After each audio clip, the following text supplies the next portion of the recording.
అల్టిమేట్గా ఈ ప్రభుత్వం తన వైఖరి ఏమైనా మార్చుకుంటుందా మార్చుకోదా, మళ్ళీ శని ఆదివారాలు పేదల కొంపలు కూలగొట్టే పని చేస్తూనే ఉంటుందా చూస్తాం. మేము చూస్తాం, మీరు చూస్తారు. ప్రధాన ప్రతిపక్షంగా మా పాత్ర మాత్రం మేము బలంగా పోషిస్తాం. ప్రజల్లో మాత్రం ఎక్కడా తగ్గకుండా ప్రజల తరపున మాట్లాడుతూనే ఉంటాం.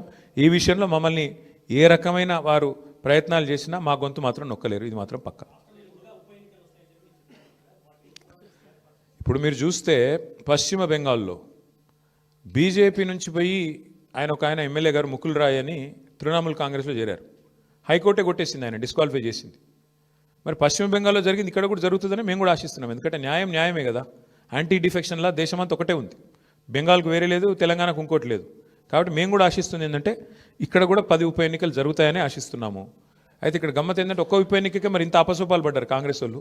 మరి 10 ఉప ఎన్నికలు వస్తే వాళ్ళకి ముచ్చెమటలు బట్టి మరి రాహుల్ గాంధీని, ఇంకా ఇందిరాగాంధీని, ఇక సోనియా గాంధీని అందరినీ దించుతారేమో చూడాలి. కాబట్టి మేమైతే ధైర్యంగా లోకల్ బాడీ ఎలక్షన్ వచ్చినా ఉప ఎన్నిక వచ్చినా అన్నీ ఎదుర్కొంటాం. మాకు కొత్త ఏం కాదు ఇది. 2001 నుంచి కొట్లాడుతూనే ఉన్నాం, భవిష్యత్తులో కూడా కొట్లాడతాం. మాకు ఎన్నికలేం కొట్లాడడం కొత్త కాదు. గెలుపులు ఓటములు అన్నీ చూసాం మేము. ఆ స్థితప్రజ్ఞత మాకుంది.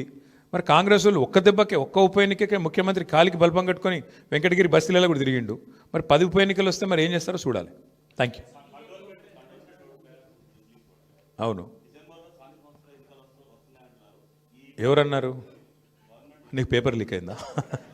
నేనేమంటా, వస్తే కొట్లాడతాం, ఏమున్నది బ్రదర్ అలా. ఇప్పుడు అల్టిమేట్గా కంటోన్మెంట్ ఉప ఎన్నిక ఒక అసాధారణమైన పరిస్థితిలో జరిగింది.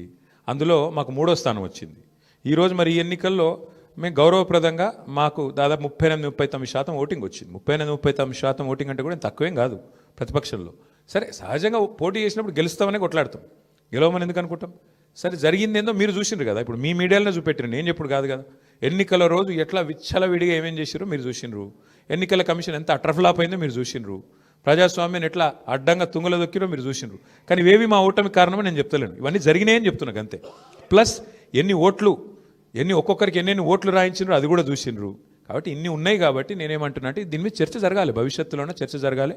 ఏదేమైనప్పటికీ we are thankful to the people of Jubilee Hills. We are certainly thankful to the people of Telangana for continuing to affirm their faith in the leadership of KCR garu.